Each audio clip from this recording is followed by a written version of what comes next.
Shop Local Raleigh got the opportunity to team up with Frank Harmon in his own building, the AIA NC Center for Architecture and Design in Raleigh, to discuss city planning and the future of the city of Raleigh. Well, as you know, there's a lot of change that's going on in Raleigh, right in front of us. It's almost happened overnight. I put some images up on the screen. I hope you recognize them. What's happening in Raleigh right now with the construction of mid-rise, stick-built, rental condominium apartment buildings is actually happening all over the country. I put 4 examples up there.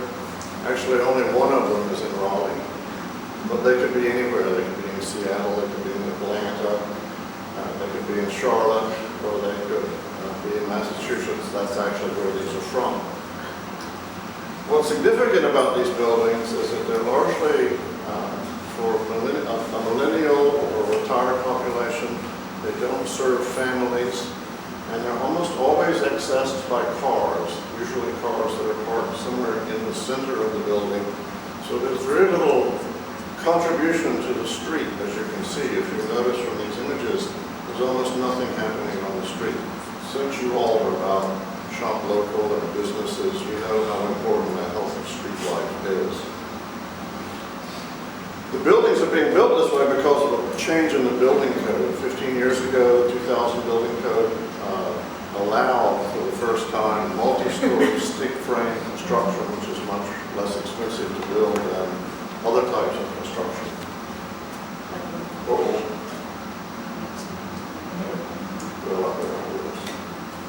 Well, sufficient to say that you're seeing all of this because the building code changed. With stick-built buildings that can be protected by sprinklers. And a characteristic of this type of construction is that the parking is included in the building, and most people actually come and go from where they live by car. They don't use the sidewalk or the street. Now, it's a great thing that we're getting so many people coming to live downtown again. But traditionally, living downtown meant participating in the streets and the sidewalks of downtown, not using it as a kind of vertical suburb.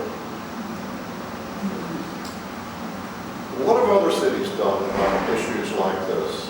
In Toronto, for example, a very progressive city with a very diverse population, they've altered their zoning laws so that people can build on previously unbuildable lots that might be 30 feet by 60 feet to increase the density of living in actually individual and sometimes apartment houses. This, for example, was a garage in Toronto, and it's been turned into an art gallery. What this requires is rethinking our zoning laws. Here's another situation, a back alleyway in Toronto, a very innovative, comfortable house. In Sweden, there is a long-standing tradition of building medium-rise, multi-story family housing. As you can see, it's carefully integrated with the landscape and the streets, and it's housing that families can live in. I think one of the important things about life on the street is to have people from many generations, different ages, using the street at many times of the day. In San Diego, medium density housing has been built, as you can see with this plan. That should help. As you can see in this plan, the housing is interwoven with parks and wild spaces. Here's a view. And here's some of the spaces that from these apartments you can walk to in 5 minutes. So looked at it in another way, it's a way of creating more density, but at the same time making nature and the outdoors more accessible. Now, it occurs to me that we actually have a long-standing tradition of good design in Raleigh. I think what characterizes most of the buildings that I previously showed you is that they're done more or less by formula, and they haven't involved attitudes toward design. For example, 1952, we built the Gordon Arena, which became famous around the world. Eduardo Catalano built his house. Milton Small built this magnificent office building on Glenwood Avenue. Recently, Cam asked Brooks Scarborough to build this building for their wonderfully successful gallery. And of course, we have the AIA building. So we have a tradition, long-standing tradition from the 1950s in Raleigh, of good design and using good design to make a better life. I'd like to see how we could use some of that design talent in the creation of better dwellings. Now, it so happens that we do have a tradition of very decent urban town buildings in Raleigh. This is one on Edenton Street. As you can see, it's multi-story. And these very generous porches. Some of the most interesting people I know in Raleigh have lived in these apartment buildings. Another nearby is this building. You can see one of the balconies being used. The characteristics of both of these buildings is the balconies are actually usable. You know, we have a climate here that in spring and fall is just as good as San Diego. And it can be enjoyed. And a kind of vestigial balcony is not going to do it. But here, a decent living balcony is a wonderful resource. And you'll notice also that both of these buildings have very decent entrances to the street, to the sidewalk. It feels graceful to walk up and enter this building and feel like you've arrived somewhere instead of pulling into a parking garage. I made this little sketch a couple of years ago of a house in London. This is a townhouse. And it reminded me of a saying by Nicholas Pevsner, the great historian, that one building is architecture, but two buildings is townscape. And I think it's important to think of our buildings as townscape.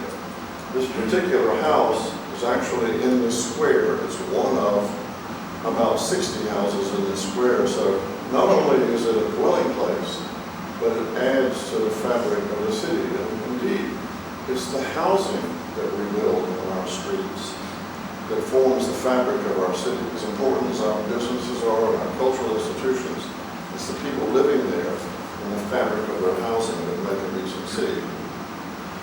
So here's a view of that square. I actually went to school in one of these buildings in this square to study architecture, and how wonderful it is to have this very urbane place, but at the same time to be in contact with nature.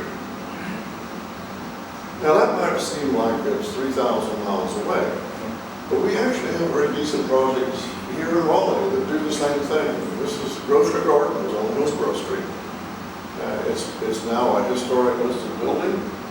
It has these very decent, well laid out apartment plans and these beautiful open spaces that are there both for the residents but also contribute to the city. They're also, I may say, affordable. So my take on Raleigh is that we actually welcome change. You know, it's a good thing to have people living back in Raleigh. But what makes Raleigh a vital and happy urban place is the diversity of the buildings that obey certain rules about having clear entrances, using the sidewalks, giving back to the city, as well as being part of the city. I thought I'd end with a few examples of what I think are good projects in this respect. This one is in Washington, D.C. I think it's a wonderful example of how housing has been added to the existing city fabric. As you can see, the buildings in the foreground are existing houses. They're not actually historic houses. They're houses from the 1920s, but they're very well built. And behind it is 7 stories, hardly visible, of new apartments. This is the view at the back of those new apartments. You'll notice it is also carefully designed, it's modern, and it uses the alleyway for access. So there's no sort of parking access here from the street.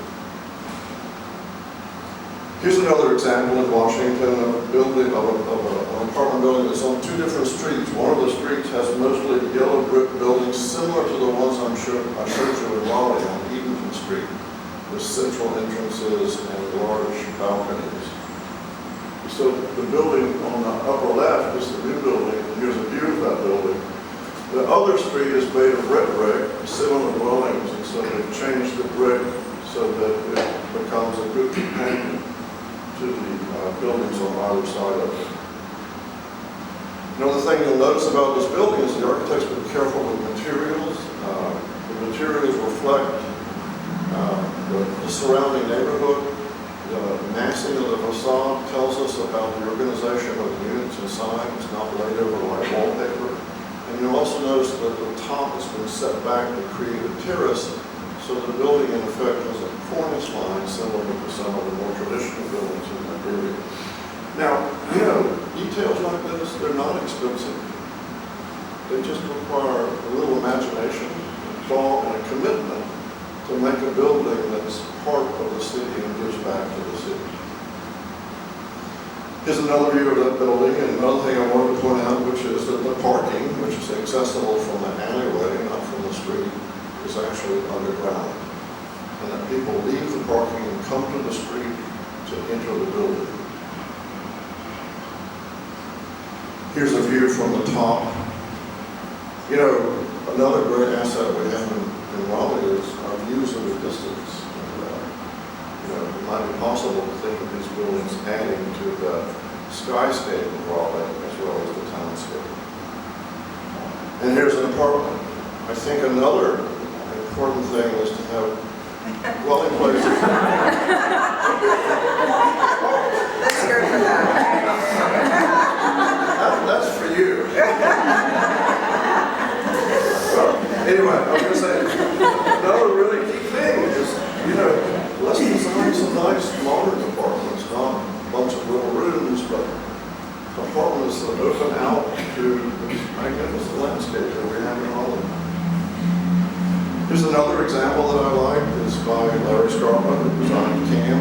It's an apartment building in Los Angeles. In Los Angeles, they have a sun issue like we do. In the summer, our major environmental concern is too much sun.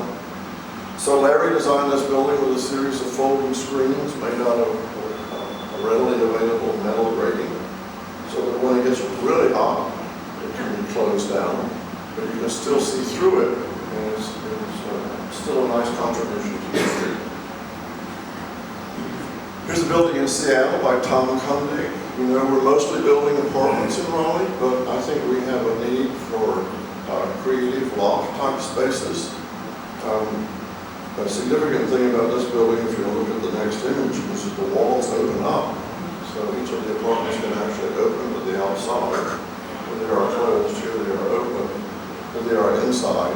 And that opening wall also forms the pivot of a crane so that sculpture or other things can be lifted into the loft. And you'll notice the plans are very simple, straightforward, open plans that the tenant can modify. Here's another building in Seattle by Miller Hall. You'll notice it's a steel frame. The walls are all glass, but if you look at the image on the right-hand side, the wall is actually a garage door, so that it opens up entirely to the outside. I know that might not be so nice on a day like today, but think of Sunday and being able to open your entire apartment to the outdoors. Cars in this case, by the way, enter from behind and they're stacked in racks. Here's another building by Miller Hall using non-conventional materials.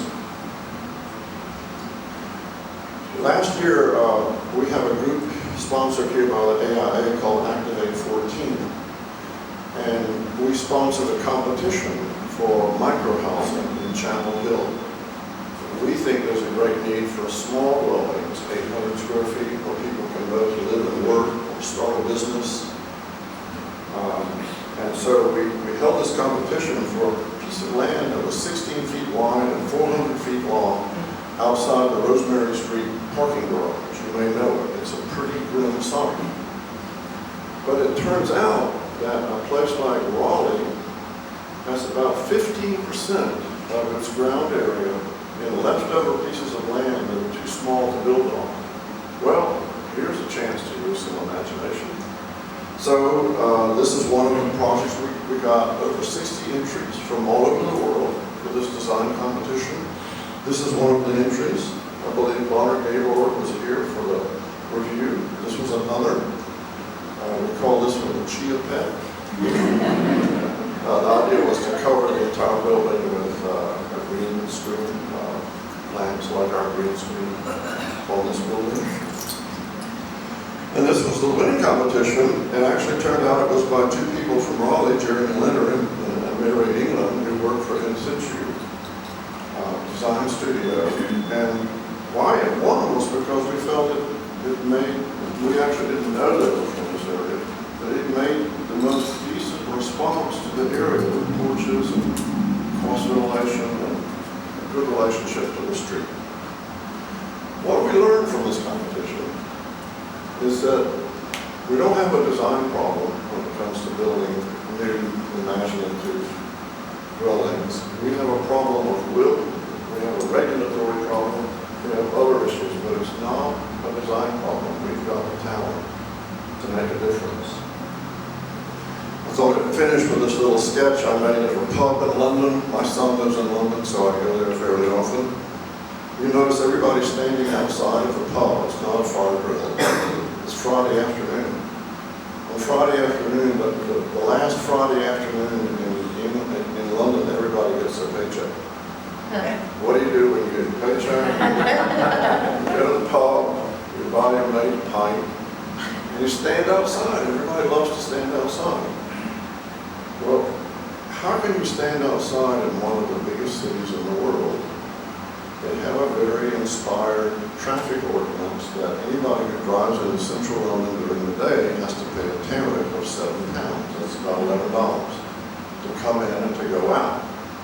As a result, traffic is greatly reduced, the buses come on time, it's easy to get a taxi, and the air is clean. And you can stand out in the street outside of the pub on Friday afternoon. All of which is to say that this pub is embedded in a network of good, decent housing that supports the street and supports the city. And that's our plea this morning, to think about ways that in Raleigh we can use our great resources in design as well as the stimulus of house building to make a difference in our city. Thank you.